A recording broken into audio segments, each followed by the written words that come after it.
So the loadout system is very different in Uncharted 4 compared to previous games. So you've got your set classes, which obviously they return, gives you a taste of some of the weapons that appear later on in the unlock system, but they give you early access, but they're set so you can't alter them anyway. Now what's good is obviously you can always create your own, which is what I imagine 99% of the people playing the game will eventually do. And as you can see, it says 20 just towards the top there in the right hand side, it says 25 out of 25 LP. No idea what LP stands for, but I'm assuming it's something like loadout points or something like that. And basically you can pick a weapon, primary, a secondary. You can then pick, in fact let me show you as we do it. So you can pick a primary, you can pick a secondary, you can pick a mystic, you can pick also a gear item, grenade in this case, and sidekick, and you can also actually pick a heavy weapon as well. So potentially you could have 4 items here. So you could have the mystic, the gear, sidekick, and then a heavy weapon.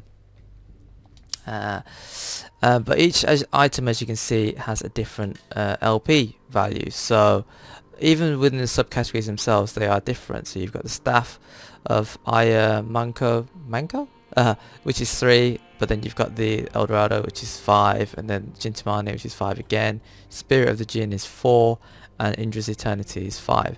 So there's a lot of thinking about how you want to play the game, and that might determine what you eventually bring into the match. So again, in the gear section you've got grenades, which are worth 2, and you've got mines at 3, and then smoke bombs at 1, and then similarly with the sidekicks, brute at 4, hunter at 3, savior at 2, sniper, so on. And then obviously you've got the heavy weapons, so you've got the RPG, got the Barrett, the Condor. Each one again has its own different value.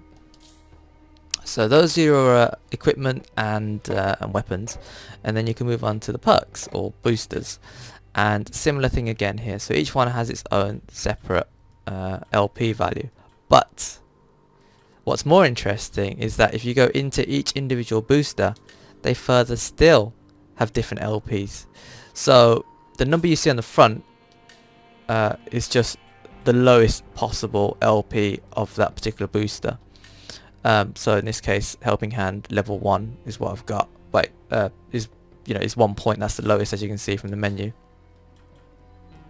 But if you wanted to use something a little bit higher up, so let's say you've ranked it up, and I'm not sure how exactly you rank it up. I think in the beta, I think you just have to use it, and it eventually becomes unlocked or something like that.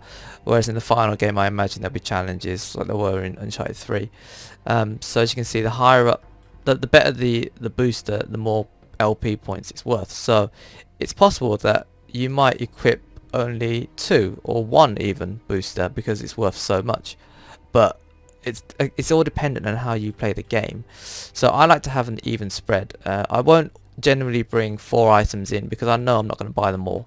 I'll always bring at least 1 piece of gear because you sort of need that sort of tactical item to help you out. So whether it be a grenade or a landmine or whatever, I generally go with a grenade because I'm OG. I've used a smoke bomb and it is useful, but I wouldn't consider it as useful as a grenade.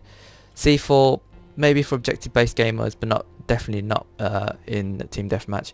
Mine again, objective based game modes possibly, but not TDM.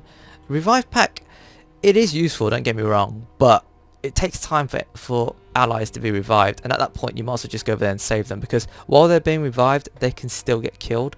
So it's kind of one of them sort of things where it's nice to have, but again I wouldn't trade it out for something like a grenade. Sidekicks depends on how you play the game, so each one has its own unique ability, and depending on the situation each one might be more useful than the other. The brute, I think, it's alright, but it can be a bit weak. Hunter's good, but moves way too quickly for you to follow. Savior is very useful, very good. I like the Savior, and the Sniper is obviously like offers a bit of cover fire. So again, it depends on the game mode, and then you've got the mysticals and the heavy weapons, and again, each one is determined by how you play the game. So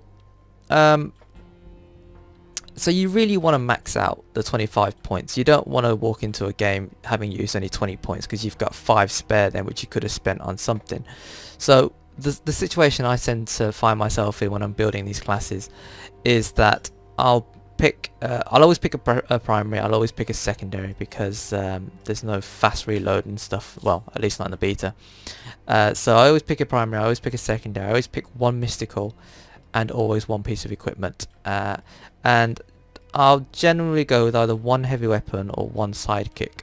But heavy weapons, I think, are a bit expensive for what they do. RPG, for example, is 4 LP, but it's only one shot.